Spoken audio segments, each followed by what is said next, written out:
Assalamualaikum warahmatullahi wabarakatuh. Tabikun, izin memperkenalkan diri. Nama saya Arlenta Riani Putri dari kelas manajemen 22A dengan NPM 2241141 dari Universitas Teknokrat Indonesia. Di video kali ini saya akan mempresentasikan dan menjelaskan tentang pengukuran. Definisi dari pengukuran. Pengukuran merupakan konsep penting dalam penelitian dan statistik. Ia digunakan untuk mengukur variabel dalam sebuah penelitian. Menurut Profesor Asep Saifuddin dan Lukmanul Hakim 2022, dalam statistik, skala pengukuran merupakan penentu dalam memilih metode atau rumus yang akan digunakan. Selanjutnya, apa sih itu operasional? Operasional adalah semacam petunjuk kepada kita tentang bagaimana cara mengukur suatu variabel. Definisi operasional merupakan informasi ilmiah yang sangat membantu penelitian lain yang ingin melakukan penelitian dengan menggunakan variabel yang sama. Nah, di sini kita akan membahas tentang skala. Skala pengukuran merupakan kesepakatan yang digunakan sebagai acuan untuk menentukan panjang pendeknya interval ke dalam alat ukur, sehingga alat ukur tersebut bila digunakan dalam pengukuran akan menghasilkan data kuantitatif. Selanjutnya ada apa sih macam-macam skala pengukuran? Yang pertama ada skala nominal, yang kedua ada skala ordinal, yang ketiga ada skala interval, dan yang terakhir adalah skala rasio. Skala nominal, skala yang paling sederhana disusun menurut jenis atau fungsi bilangan membedakan sebuah karakteristik dengan karakteristik lainnya. Contohnya, jenis kelamin diberi skala yang pertama ada pria dan yang kedua ada wanita. Angka 2 untuk wanita bukan berarti lebih baik atau besar dari angka 1 bagi pria. Selanjutnya yang kedua ada skala ordinal, yaitu skala yang memberikan arti prioritas atau peringkat atau ranking. Contohnya, urutan pilihan Anda dengan memberikan angka 1 sampai 3. 1 berarti dibutuhkan, 2 biasa, 3 tidak dibutuhkan.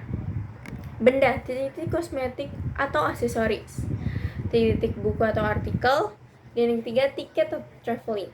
Setiap orang akan memiliki prioritasnya yang berbeda. Skala interval, skala yang menunjukkan jarak antara satu data dengan data yang lainnya dan mempunyai bobot yang sama. Contohnya, kepuasan seseorang terhadap pelayanan suatu jasa dapat diberikan skala interval 1, 2, 3, 4, dan 5, di mana nilai 1 sangat tidak puas, yang kedua tidak puas, yang ketiga biasa, keempat puas, dan kelima sangat puas. Terakhir ada skala rasio, skala yang menunjukkan kategori, peringkat, jarak, dan perbandingan konstruk yang diukur skala rasio menggunakan nilai absolut. Selanjutnya ada skala yang dapat digunakan untuk penelitian administrasi, pendidikan, dan sosial. Antara ini yaitu ada skala Likert, kedua ada skala Goodman, yang ketiga semantic differential, dan keempat Scali. Skala Likert. Dengan skala Likert, maka variabel yang akan diukur dijabarkan menjadi indikator variabel. Kemudian indikator tersebut dijadikan sebagai titik tolak untuk menyusun item-item instrumen yang dapat berupa pernyataan atau pertanyaan. Skala Goodman. Penelitian menggunakan skala Goodman dilakukan bila ingin mendapatkan jawaban yang tegas terhadap suatu permasalahan yang akan ditanyakan. Selanjutnya ada semantic differential, yaitu data yang diperoleh adalah data interval dan biasanya skala ini digunakan untuk mengukur sikap karakteristik tertentu yang dipunyai seseorang. Scali. Dari ketiga skala yang pengukuran seperti yang telah dikemukakan, data yang diperoleh semuanya adalah data kualitatif yang kemudian dikuantitatifkan. Tetapi, dengan rating scale, data mentah yang diperoleh berupa angka kemudian ditafsirkan dalam pengertian kuantitatif. Dan instrumen penelitian adalah suatu alat ukur yang digunakan mengukur fenomena alam maupun sosial yang diamati. Nah, cara penyusunan instrumen yaitu titik tolak dari penyusunan adalah di variabel-variabel penelitian yang ditetapkan untuk diteliti.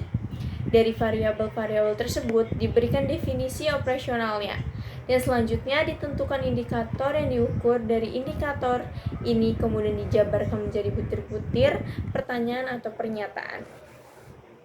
Oke, sekian presentasi dari saya. Maaf jika ada salah kata. See you the next video. Saya akhiri. Wassalamualaikum warahmatullahi wabarakatuh.